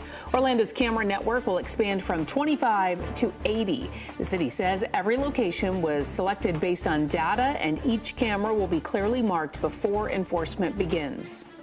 An inmate who removed his toilet and burrowed his way to freedom from jail could get a new trial. Michael Rigby escaped from maximum security at the Osceola County Jail in 2010. Eventually, he was caught and has been serving a 20-year sentence. Rigby pled guilty to attempted robbery, but now he says new evidence could get his sentence reduced. Gators head football coach Billy Napier fired over the weekend, replaced with wide receivers head coach Billy Gonzalez. Athletic director Scott Strickland made the move and reflected on the time Napier had with the team. Interim head coach Gonzalez has been with the Gators in 3 different stints and is not taking that new position lightly, he says. Well, there is no parking. That is a common complaint from just not visitors to Mount Dora, but the neighbors and businesses who live there alike. Well, now a major change could be coming. Our Mount Dora community correspondent Emily McLeod found out what the city is considering and which idea fell short of the city's hopes. Shops, galleries, and restaurants line the streets of downtown Mount Dora, but a lack of parking presents a set of challenges for people. If I try to come, though, around dinner time or on a weekend, it's another story. You got to kind of be strategic as to what times you come down here. It's a known issue here in Mount Dora and one that is talked about often. But on Tuesday, one of the proposals the City Council could approve is a deal that would create 25 spaces in this parking lot here at the corner of Alexander and 5th Street. But those spaces would be exclusively for golf carts and motorcycles. I love the idea of allowing more golf carts in. We have a golf cart, and I'd love to be able to come to downtown with my golf cart. That'll free up a lot, because on the weekends we do get a lot of motorcycles and golf carts. Another solution the city is looking at is turning Tremaine, Alexander, and Baker streets into one-ways. If that gets approved, there will be 49 parallel spaces between all 3 streets. While Mayor James Homage was hoping for more, the one-way roads may make it easier for people to get around downtown. I think we got a positive impact, but you're talking 1 or 2 spaces. It's not going to be a major change in the parking. In between all 3 streets? Yeah. So Okay. It's just going to be designated parking, so it's not a mishmash and an enforcement nightmare. I regret that we can't expand our parking inventory with the one-ways, but it is what the engineers make it. Mount Dora's City Council meeting will take place Tuesday, October 21st at 6 p.m. at City Hall. Reporting in Mount Dora, I'm your Mount Dora community correspondent, Emily McLeod, News 6. The Florida Highway Patrol is searching for multiple drivers involved in a hit and run that left a man dead in Volusia County. This happened early Sunday morning on US 92 east of Cali Alto Vista near DeLand. FHP says the 54-year-old man was not walking on a marked crosswalk when the side mirror of the first vehicle hit the man, causing him to fall to the ground. FHP says multiple vehicles then hit him after that, but none of them stopped. The man who was hit died at the scene. Anyone with information is asked to call FHP at star 347 or crime line at 1-800-423-TIPS. Happening in Osceola County, commissioners are set to approve nearly 300 new homes close to the Orange County line. It's happening in an area dealing with traffic problems on Narcoossee Road. We've talked about this a lot recently. News 6's Mark Lehman is taking a look at what the new development could mean for drivers. One of the fastest growing areas in North Osceola County is set to become even larger. In recent years, thousands of homes have sprouted up along Surrills Drive. Now commissioners are voting on a proposal to build a 289-home subdivision off Crosswater Boulevard. How's it been living in this area? It's really, really good, but as you can see here, the traffic is very horrible because they keep building houses around. Alejandro Marin has lived in the neighborhood next door for 3 months, and during that time, he's seen how difficult it can be driving into nearby Orange County and Orlando. So it usually take me an hour and a half to get back home or back and forth, you know. Now here along Surrills Drive is the main drag that feeds to all of these homes, and you can see there's a road widening project happening right now. That should improve the situation, but the road ends right over here at Narcoossee Road, which has been a problem for years, and the situation is only getting worse. People are frustrated for a lot of people in the community, and they're frustrated for what I hear. We told you last week about how traffic on Narcousie Road has surged to more than 58,000 vehicles per day, which exceeds the road's intended capacity of 55,000. I don't think it's enough for the amount of people that are, coming here to live. A relief toll road project is in the works, but still several years from completion, meaning if the new subdivision is approved, those drivers will be adding to the gridlock. Commissioners will be voting on the proposal during their meeting tonight. In Osceola County, Mark Lehman, News 6. Like Mark mentioned, I took a look at these traffic issues on Narcousie Road just last week. It's a headache that continues to get worse for the people living there, especially with the building of new houses like this. So you can check it out on clickorlando.com. The Buccaneers are mourning the loss of a former player as they get ready to take on the Lions tonight. Former All-Pro running back Doug Martin died Saturday, according to his family. Martin played for the Bucs for 6 seasons before finishing his career with the Raiders in 2018. Martin's family says his cause of death is currently unconfirmed. He was 36 years old. President Trump had a warning for Hamas today after a weekend of violence which threatened the fragile ceasefire in Gaza. Erica Brown is at the White House with more on that, plus what the president had to say about Ukraine's chances of victory over Russia and trade talks with China. At the White House Monday, President Trump signed an agreement with Australia's Prime Minister on rare earths and critical minerals. During the meeting, President Trump also announced plans to visit China fairly early next year and warned of even bigger tariffs on Chinese imports if a trade agreement isn't reached soon. China's paying 55% and a potential 155% come November 1st unless we make a deal. And just days after his White House meeting with Ukrainian President Volodymyr Zelensky, Trump expressed doubt on whether Ukraine could win its war with Russia. They could still win it. I don't think they will, but they could still win it. President Trump has called for an immediate ceasefire between Russia and Ukraine, with Russia keeping most of the Ukrainian territory it currently occupies. Zelensky has repeatedly rejected that idea. Over the weekend, a fragile ceasefire between Israel and Hamas was put to the test after Israel's military launched strikes in Gaza following an attack that killed 2 Israeli soldiers. Hamas denied responsibility, but President Trump blamed them for violating the ceasefire. They're going to be very good, they're going to behave, they're going to be nice, and if they're not, we're going to go and we're going to eradicate them if we have to. They'll be eradicated. Trump said that didn't mean U.S. boots on the ground, but that there were many countries who'd sign on to the deal who said they'd be willing to, quote, take care of the situation. Erica Brown, CBS News, the White House. While the president discusses overseas concerns, people across the country came together to speak out against his administration over the weekend, including here in Central Florida. Hundreds came out in Orlando. There were also crowds in Mount Dora, Daytona Beach, and more, all chanting and waving homemade signs.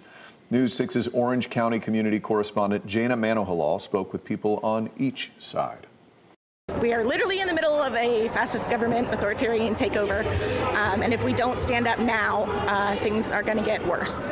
I think it's almost at a position where it's a bit incoherent. They know they don't like Trump. I know that. We all know they hate Trump. That's not even a question, but I don't know if you can build a political party on just hating one person. So at least 18 protests were planned across Central Florida Saturday. There were 2,500 nationwide.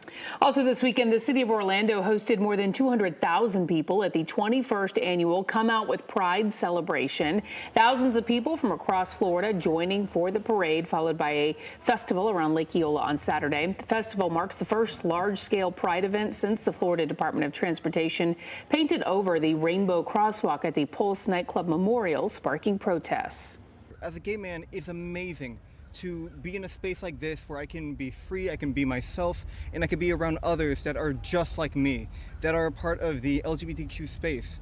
And, it's just absolutely uplifting to find people that are in this space and to, know that I'm not alone in this. In this current society, just to let people know we are not going away. We are here, we are queer, and we're so proud of this community to embrace us and having a loving space, because that's all what this is about, is just love, happiness, and togetherness. The event was capped off with a fireworks display over Lake Eola. Well, you've been able to soar around the world at Epcot, and soon you will be able to soar specifically around the United States. Disney just announced the fan favorite attraction is receiving an all-new airborne adventure that will soon take you soaring across America. The new flight will highlight some of the country's natural beauty and iconic cityscapes. Disney says there will be new flight sights and, of course, new sounds and scents. It's all part of America's 250th birthday celebration, and it's all expected to debut in the summer of next year. If Roblox is not willing to work with the state on improvements, they will see the state in court. That's the word from Florida's top prosecutor following multiple arrests after he says predatory behavior began on that platform. At a certain point, it was, tell me what your address is. And when he said no, he's like, well, I have these photos of you, I'll tell your parents. Coming up, the criminal investigation just launched and what parents need to look out for. Clouds going on the decrease for the rest of the evening, and another cold front is inbound. Later on this week, we'll talk about what that means for the rest of your 7-day forecast at about 5:47. And later, as the government shutdown continues, we're looking at what's being done in Central Florida to help some people facing the biggest impacts. Try out the all-new primetime schedule on News 6 Plus. Ginger and I have a new take on the day's news on News 6 tonight. That's at 9. Go in depth as we track the tropics and answer your weather questions with meteorologist Jonathan Kegas at 9:30. Then you can watch the late news an hour early. It's all tonight on News 6 Plus. And you can download our streaming app for free. Just search WKMG in your smart TV's app store. It's also available on Roku, Apple TV, and Fire TV.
I'm Stephanie Rodriguez reporting from News 6. On Monday, the state's attorney general announced that there will be a criminal investigation into Roblox. Now, it is a gaming platform with 380 million monthly users worldwide. The AG says that it's a breeding ground for child predators. In April, the state issued a civil subpoena against Roblox. This, the AG said, uncovered proof that these predators solicit information and locations from children in an effort to abuse them. The state claims Roblox is aware of this and allows the game to be used this way. The criminal subpoena is focusing on grooming, inadequate age verification, failure to warn or protect children, failure to report incidents, and insufficient content moderation. Over 30 families in 2 states are suing the company. CBS News spoke with a father who was part of a lawsuit against Roblox, who says a predator posing as a 16-year-old offered his son Roblox gift cards in exchange for sexually explicit photos, which the son sent via Discord, a different gaming and chat platform. At a certain point, it was, tell me what your address is. And when he said no, he's like, well, I have these photos of you, I'll tell your parents. Roblox's chief safety officer told CBS News that the company does not allow image sharing in filtered chats and has rolled out over 100 safety features this year, including age estimation and increased chat monitoring to protect all users. The AG claims that of the 1,000 child predator arrests in the state so far this year, many of those investigations led back to Roblox. And if the company is not willing to work with the state on improvements, they'll see them in court. I'm Stephanie Rodriguez reporting for News 6. All right, we're going to check in with meteorologist Jonathan Kagas. Looking at that live shot behind you, it just looks gorgeous. I think it feels as good as it looks right now. We're getting there for sure. Some drier air pours back in. I think a lot of us are going to join where we still have the clouds through the course of the evening. A nice clear sky here, at least at the port. Live look with our Launch Credit Union camera this evening as the sun starts to work its way below the horizon this evening. We are going to be watching those skies clear out for a lot of Central Florida. Back to the upper 70s right now. The breeze at about 10 to 15 miles an hour. Some of that drier air working its way in. Remember, dew point, it's the most important number other than the temperature. When it comes to your comfort, we still have dew point temperatures into the upper 60s across a lot of Central Florida. That's in the tolerable humidity phase. The real dry stuff is back towards Jacksonville and then really towards Atlanta. I think this stuff's closer to Atlanta, kind of holds back until we get towards the middle and latter stages of the work week, but still going to be turning a little bit drier as we go through the next couple of days. You see the dew point temperature again into the mid 60s, so we're still teetering on that humid, tolerable side of things. And then once we get into Thursday, we really see some of that dry, comfy air window opening weather arrive as we get in towards Thursday back to Friday. And then as we get into the weekend, some of that humidity starts to push back into Central Florida again. So not completely done with the crazy humid days. I think we start to get that towards the end of the weekend. Oviedo, tomorrow we're starting back into the upper 60s. Should be a nice, pleasant morning for us in Palm Bay. We're hanging around 70. Groveland, we're at 66. Bushnell tomorrow morning, we are at 65 degrees. Now here's a look at tomorrow. Your forecast is sponsored by Publix. Rain chances sneak back in here late in the day tomorrow. I think mainly in the evening into the overnight, especially along and southeast of I-4. This is going to be out ahead of our next cold front. Warmer out ahead of our next front as well. The Villages, we're back to 86. Palm Coast, we're at 84 tomorrow. Titusville, Mims, good evening. We are back into the middle 80s. On the tropical front, still watching this wave. It's struggling tonight in the eastern Caribbean. There's a lot of thunderstorms with it. It is not very organized, though, at the surface. Still a high opportunity for it to get organized as it continues to work its way to the west in the Caribbean over the next couple of days. So potential for some shenanigans in here. I'm cautiously optimistic this is not coming to Florida, by the way. Big dip in the jet stream should send this thing back off the eastern seaboard.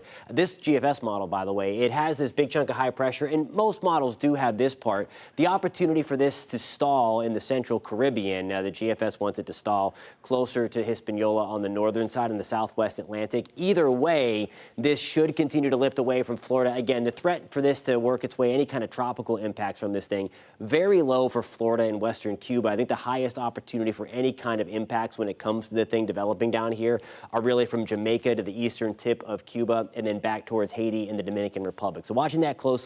But again, this one should bend away from Florida as we move through the next couple of days. Hurricane hunters start to get into this thing tomorrow. Really, the first flight just after lunch tomorrow with an Air Force flight, and then those will continue into Wednesday. So we're going to get much better data as what the environment looks like down there and what the storm itself looks like. So you're going to see those computer forecasts, those spaghetti models get a little closer together, which obviously we like, so we have more confidence in that forecast. But again, large-scale steering should keep this away from Florida. Watching closely, though. Mid-80s on Wednesday, 84 degrees on Thursday. There's that secondary front coming through.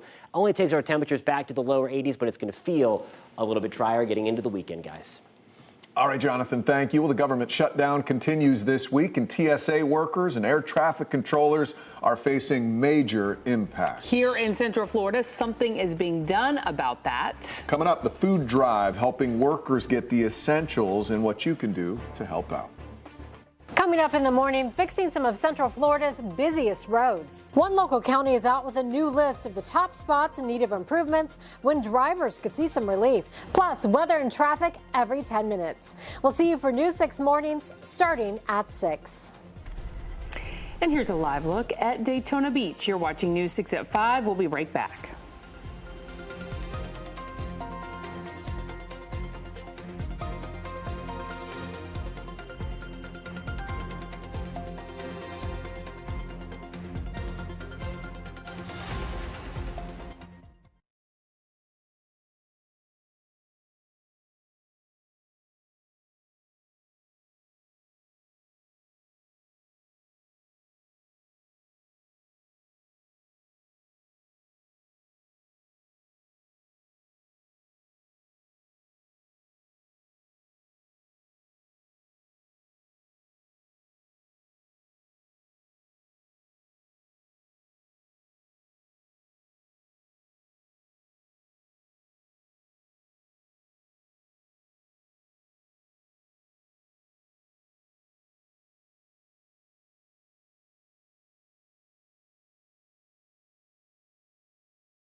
Well, the people in charge of keeping you safe at the airport are doing it without even getting paid because of the federal government shutdown. But they still have bills to pay and mouths to feed, so that is why employees at Orlando International Airport put together a food drive to support their co-workers who are not bringing home a check right now.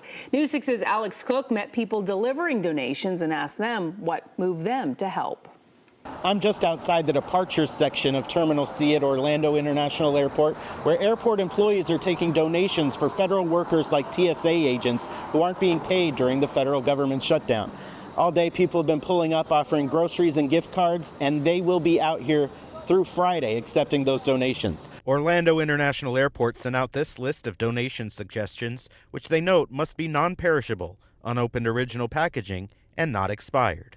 They're also emphasizing that you can donate gift cards to grocery stores like Target and Publix to help with their grocery bills. I raided the pantry at home, my hurricane supplies.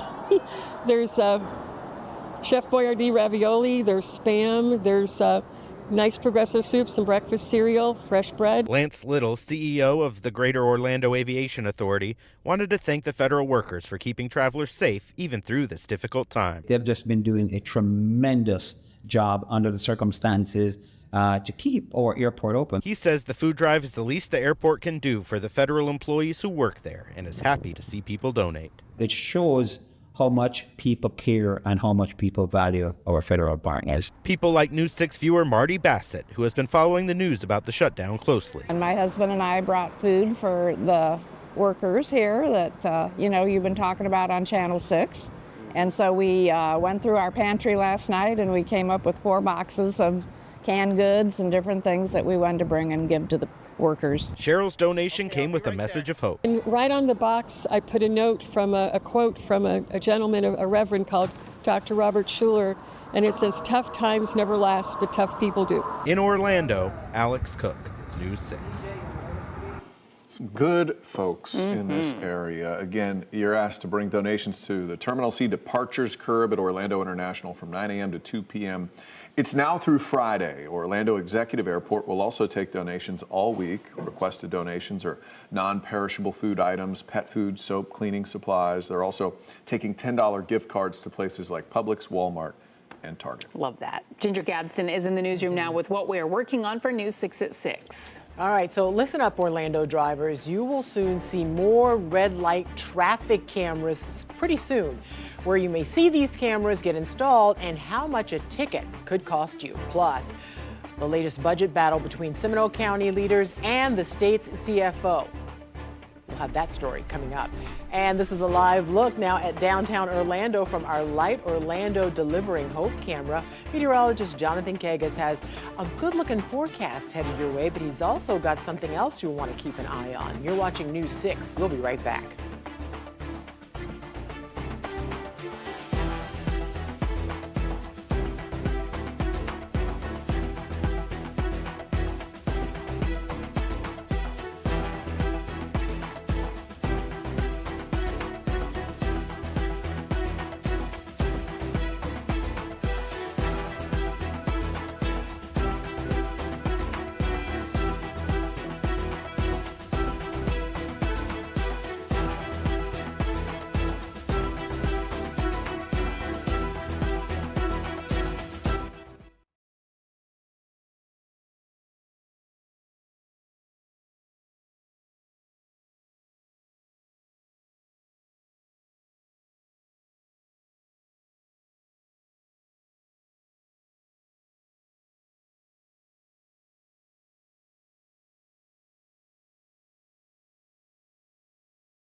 Kid's a kid. What did he possibly do? Now on News 6 at 6, reaction from neighbors and the search for a suspect after an 8-year-old is shot in the leg. Plus, Orlando nearly tripling the number of red light cameras in the city. We'll tell you where they're going up, and a beloved member of a school community drowns in a kayaking accident. The impact he had on families and their small children who are no longer seeing him each day. I'll bring you this tragic story coming up. Just a kid. That's some of the reaction we're seeing from some neighbors in Castleberry.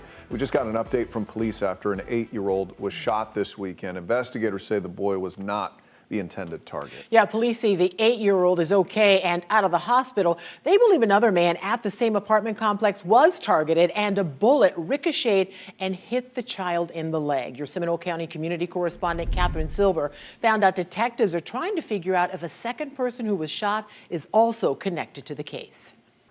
Investigators here tell us after the shooting, another person showed up at a CentraCare in Orange County, and that person could be connected to this case.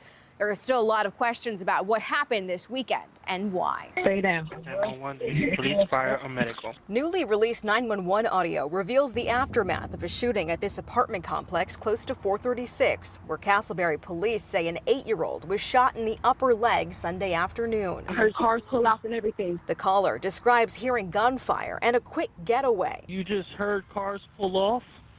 Yes, yes. I just heard a gunshot, and then my nephew ran inside.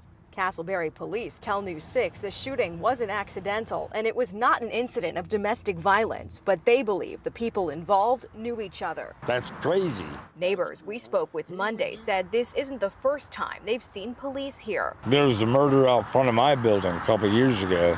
A young man shot his uncle right there in the parking lot. But they were disheartened to hear this time a child was hurt. I think it's even more egregious than anybody else getting shot. The kid's a kid. What did he possibly do? Off camera, another woman told us she heard about 5 shots Sunday. Police were called to the complex just before noon when they launched their investigation. They say they are actively working the case. In Castleberry, Catherine Silver, News 6. Police also tell us tonight the man who was shot and showed up at the CentraCare is not cooperating with their investigation. We're going to continue to ask more questions as they follow up on leads. Staying in Seminole County now as leaders are firing back at Florida's chief financial officer. You may remember earlier this month, the county became the latest government accused of overspending property taxes by Blaise Ingoglia, increasing the budget nearly $137 million since 2019. That is a 46.7% increase in their budget in just 5 years. So now Seminole County leaders are pushing back against that right there. News 6 reporter Troy Campbell is live in Seminole County with the latest response from leaders. Troy? Yeah, Seminole County Chairman Jay Zembauer, in the letter, he writes he appreciates the state's investigators looking into finances, but says again, doubles down that they have had an increase in their spending obligations over the past several years. Now, he goes on to say in the letter the county is obligated to spend more than $122 million a year on several budget items, including $73 million for jail operations, nearly $20 million in court support, and nearly $8 million for Sunrail, and there are several more contributions on that list. The county also says the cost within the sheriff's office has significantly increased since 2020. This includes a 60% increase in deputy pay to stay competitive and a nearly 60% increase in the cost of new patrol vehicles. Now, earlier this month, Florida's chief financial officer Blaise Ingoglia called out Seminole County for wasteful spending after he sent state investigators in to review their books. I just spoke with Seminole County Chairman Jay Zembauer, who says the county is not overspending. What it's about is the quality of life. Again, we're happy to have the conversation. If somebody can help us understand, something somewhere that we've missed, but we've spent a great deal of time and brought a lot of assets to bear upon reviewing this budget. And again, Zembauer says that as of now, he has had no communication with the state, but he is open to doing so going forward. We also contacted Blaise Ingoglia, who says he's still reviewing that letter. Live in Seminole County, Troy Campbell, News 6. Troy, thank you. Developing now in Palm Bay, a city council member is suing the city for a censure passed last week. Leaders voted 3-2, making Chandler Langevin having to request to speak on all topics before meetings. This stems from a controversial comment he made about people of Indian descent. His attorney says this violates his client's First Amendment rights and is illegal. In Orange County, the push to revoke bond for a man accused in a sex attack case is in court tomorrow. Prosecutors present the case against Jacoby Tillman's bond. We brought you this as breaking news right here on News 6 on Friday. He's accused of attacking a woman on the Little Econ Greenway Trail back in July. Tillman was released on a $9,500 bond last weekend, but prosecutors say he violated his bond by referencing a witness on social media. This is a story we've been following in depth for you. We have our full report right now on clickorlando.com. Now to a wild story out of Osceola County. Deputies looking for a suspect involved in a potential battery case. We're told a woman got into a car thinking it was an Uber Saturday morning.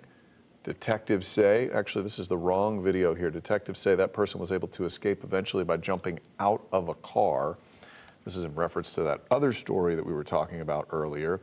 We're told this was not a kidnapping case, but the investigation continues. Detectives say they will be reviewing the victim, interviewing the victim for additional details. Anyone with information should call the Osceola Sheriff's Office. Again, we apologize. That was the incorrect video attached to that story. Yep. We'll try and make it right for the next time.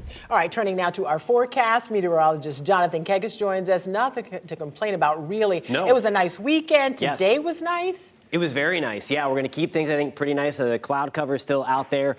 On the tropical front, we are still watching this wave in the eastern Caribbean. You see it kind of blossoming here. It is still very unorganized. I'm optimistic, though, that this thing doesn't really get close to Florida. Now, I think we're going to end up watching a model shift maybe a little bit further to the west. But even with that said, we have a couple of cold fronts that we're tracking. One came through, of course, last night. Another one should be working towards the middle of the week, and that should kind of close this thing trying to get into the Gulf. Even if it does try to get closer to the Cayman Islands, still optimistic that it kind of works its way north and east away from Florida. But these are the current models right now. You see some of these squiggly lines here. There's an opportunity for this to stall down in the central Caribbean as well. Regardless, it should be picked up by our next system and move its way north and east of Florida. Always watching it for more shenanigans. We never like when these things stall, of course, but it looks like everything's going to try to push this northeast of Florida. 73 by 9 o'clock. Again, clouds on the decrease as we move into the first part of tomorrow morning. I think we'll see a little more sunshine tomorrow afternoon. That should push our sunshine and push our temperatures up in relation to that. In response to the sunshine, we're going to talk much more about that coming up at about 6:17. Jonathan, thank you. Well, the city of Orlando boasts the most red light traffic cameras in Florida, and that number, it's about to go up. Here's a look at the areas where red light cameras will soon be active. In a unanimous vote this afternoon, city commissioners approved the expansion of a number of red light cameras. Your Orlando community correspondent Mike Valenti is live outside those intersections, some of them that'll get those red light cameras. So Mike, when can we expect these to be installed? Yeah, Matt, we don't have a precise date yet, but we do know it'll be sometime next year. Just to give you an idea of the intersections we're talking about, we're actually right outside Orlando City Hall. This is one of the proposed intersections that will now get a new traffic light camera. We're at Orange and South Street. What you'll see when this is installed, you'll see a sign that says photo enforced, and of course you will see a camera. There are already 25 of these cameras at intersections in the city, and this ordinance expands the total number of cameras to 80. But keep this in perspective, there are about 500 signalized intersections in the entire city of Orlando. Now, the ordinance cites a traffic study that found these 55 intersections constituted a, quote, heightened safety risk that threatens the health, safety, and welfare of pedestrians and drivers in the city. Here's more from inside the city council meeting. And earlier today, News 6's Angie Casada spoke to someone who appeared just a bit skeptical about this ordinance. Well, I just want to say I'm 1,000% behind this. I think it's really helped with crashes and everything like that, Ray. And I want to thank you for everything you all have done, because when people get a red light, run a ticket, they're not happy, but they did something wrong and they need to pay for it. It might be money making for the city, but it's true that city has to make money somehow. So that's how they do it. They are toll roads, they are parking tickets for little things. So this is just one of them. So again, sometime next year, we don't have an exact date yet, but if you are driving around here and you happen to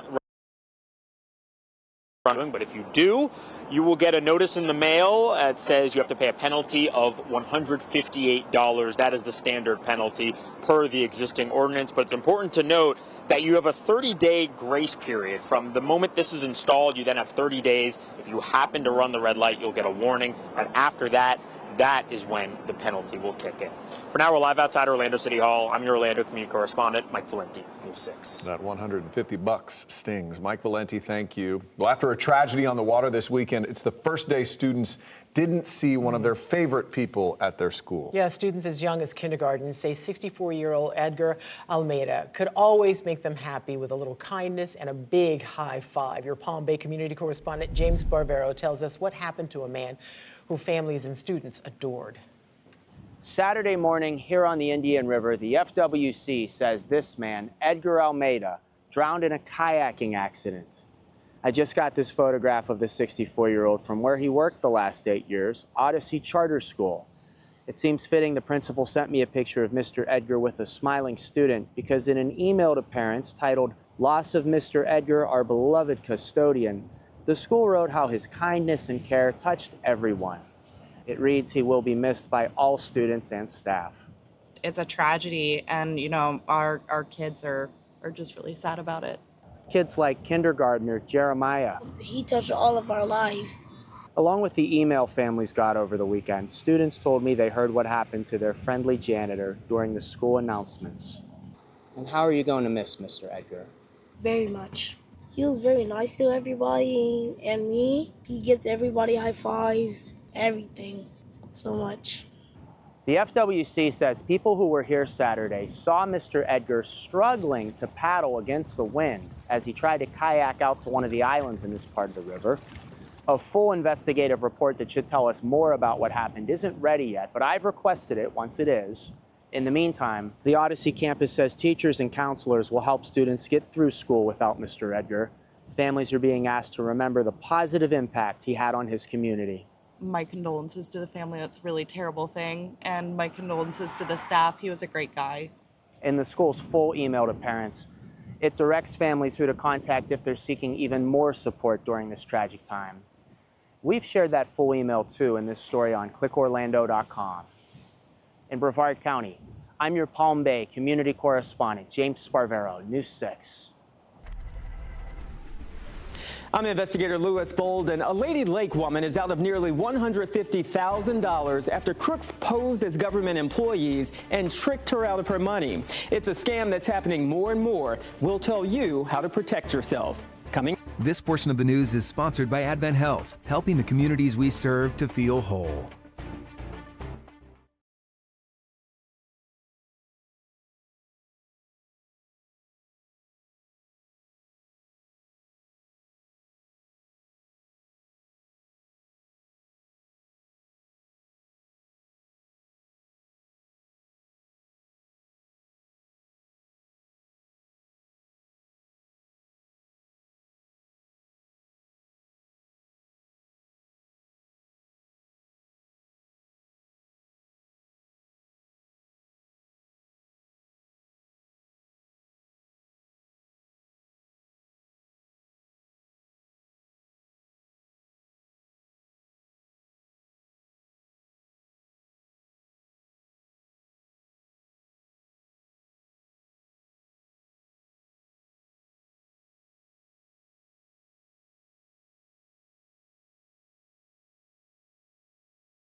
A Lady Lake woman is out of nearly $150,000 after crooks posed as government employees and tricked her out of her money. It's money she received from a life insurance policy when her husband passed. I'm News 6 investigator Louis Bolden. It's a scam that's become more and more popular. It's this week's Schemes and Ripoffs Alert. I couldn't believe it happened. 80-year-old Patricia Toder says the scheme that went on for weeks and cost her her life savings happened with a phone call. And they were so good at what they did. The caller texted her this government ID and identified herself as investigator Jamie Morris with the Office of Inspector General. First, she said Toder was under investigation. She scared the devil out of me. She said that I was going to be arrested. She later said Toder was actually a fraud victim and an employee of her bank was the suspect. She had me go to Wells Fargo and take $20,000 out cash. Okay. And because they said they had to take it and put it in the government to save my money. Relieved that she wasn't going to jail, Toder did as she was told. Because the bank questioned the large transaction, the crooks then convinced her to buy gold bars, lots of them. In cash and gold bars, Toder handed the crooks nearly $150,000. Why gold bars? I have not seen this. This is a first for me. Detective Brian Campbell with the Lady Lake Police Department says internet telephone scams are difficult to prosecute. But that's how they can get away with it. It's tough to trace. According to the Federal Trade Commission, government impersonation scams have skyrocketed over the last few years. In 2020, adults aged 60 and over who lost more than $100,000 had $55 million in combined losses. In 2024, that number jumped to $445 million. The FTC recommends you never move money to protect it. Hang up and verify by calling the agency directly and block unwanted calls. Don't pick up a call that you don't know. Remember, don't fall for the scheme, don't get ripped off, but if you do, email me at theinvestigators@wkmg.com. I'm Louis Bolden, News 6. New at 6, neglect charges have been dropped against the mother of a girl who fell overboard from a Disney cruise ship this summer. According to new court documents, the 5-year-old climbed into the ship's porthole while the mom was taking pictures. She lost her balance, fell backwards 49 feet into the ocean. This story made national headlines as her dad then jumped into the water to save her. According to the report, he suffered 2 spinal fractures from landing in the water the way he did. He also had hypothermia. The daughter was not hurt, but did have some mild hypothermia. The mom told detectives she thought the porthole had a glass barrier and immediately screamed for help after the child fell. Nice quiet evening. We do have a few extra clouds out there that we will continue to watch go on the decrease tonight as high pressure builds over the southeast corner of the United States. There's where our front is. It brought us, some of us anyway, some rain last night. That will continue to sink further to the south, back off towards our north and west. A bigger front, it's not going to really drop our temperatures too much, but it will reinforce the drier air as we move forward into the end of the work week. Clouds and rain forecast again. We're going to keep things on the clearer side, at least when compared to this afternoon.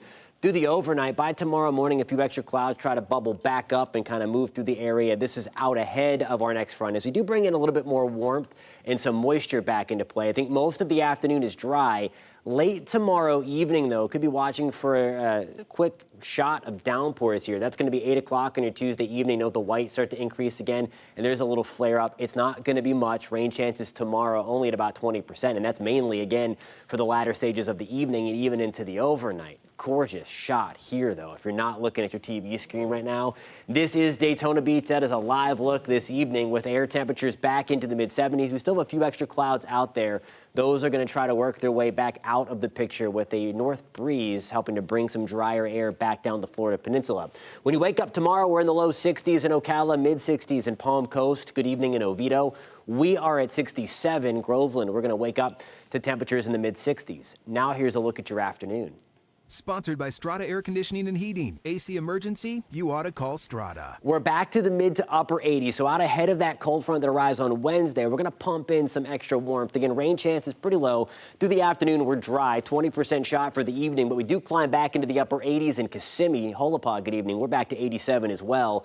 Wildwood, we will top out into the mid 80s. On the tropical front, still watching this wave. It is getting itself better organized. I think it still has a little ways to go before it actually becomes named. It should continue continue to work its way to the west over the next couple of days.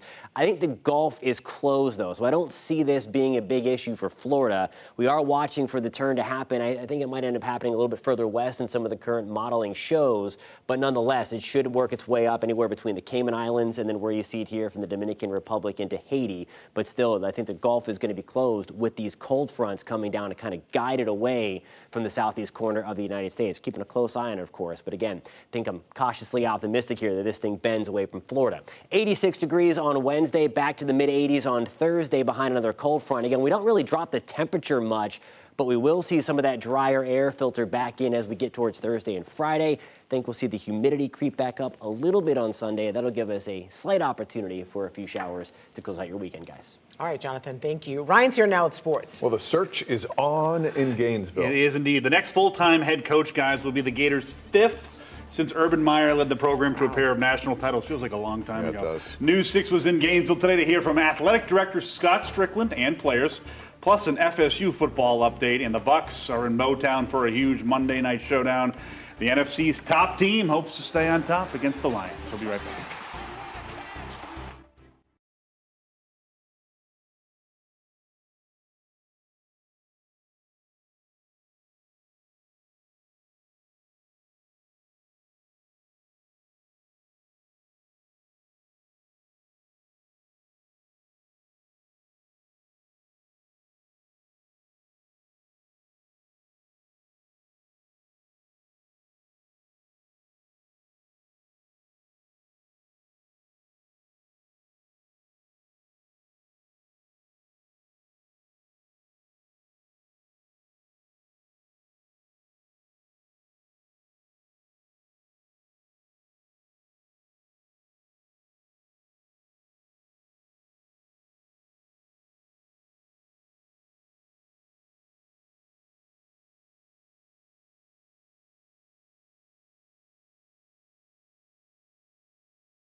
Welcome back to News 6. The University of Florida is hitting the reset button on the gridiron again. The school firing Billy Napier yesterday, a day after the Gators' 23-21 win over Mississippi State. Today, school officials and players met with reporters. News 6's Nathaniel Rivas was there. There was a somber feeling in the room as the Gators addressed the firing of Billy Napier. Athletic Director Scott Strickland spoke highly of Napier today, but the 22-23 record in 4 years led to the change at the top. I think we're all sad and disappointed. It didn't work out from a result standpoint the way we wanted, but just feel so strongly about who he is as a person. He's leaving this place in a much better position than when he found it. The players chose to keep what Napier said to the team, private.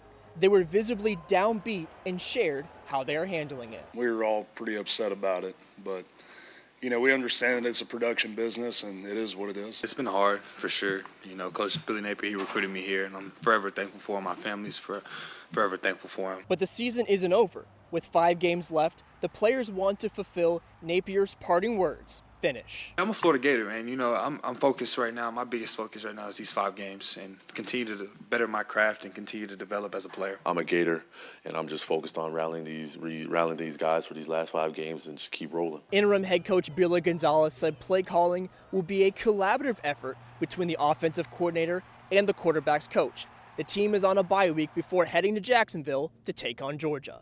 In Gainesville, Nathaniel Rivas, News 6.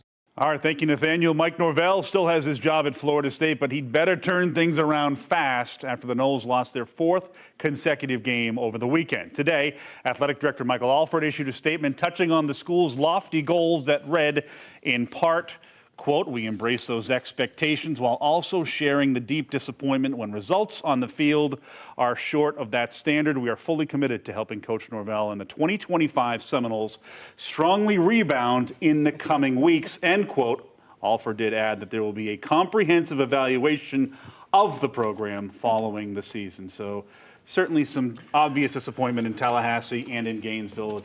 Do you think he's saying we are fully committed to not paying a $50 million buyout? Do you think that might have something to do with it? Could be part of the messaging Maybe a little there. something. Just a little bit, yeah. All right, I don't want to talk anymore. Thank you very much, Ryan. Appreciate you. More news coming up at 9 on clickorlando.com, the News 6 Plus streaming app. Take it so personally. Have a good night, everybody. We'll see you back here again at 9. Bye.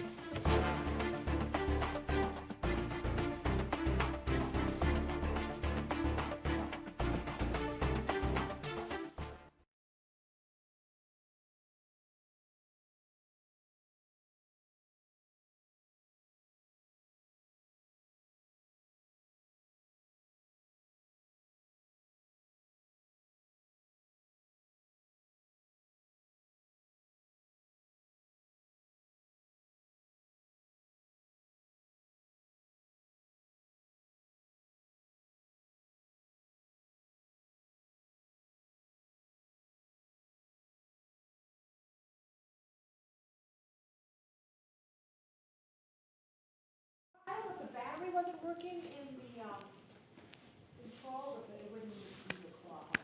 Really? So check it before we start. Oh, okay.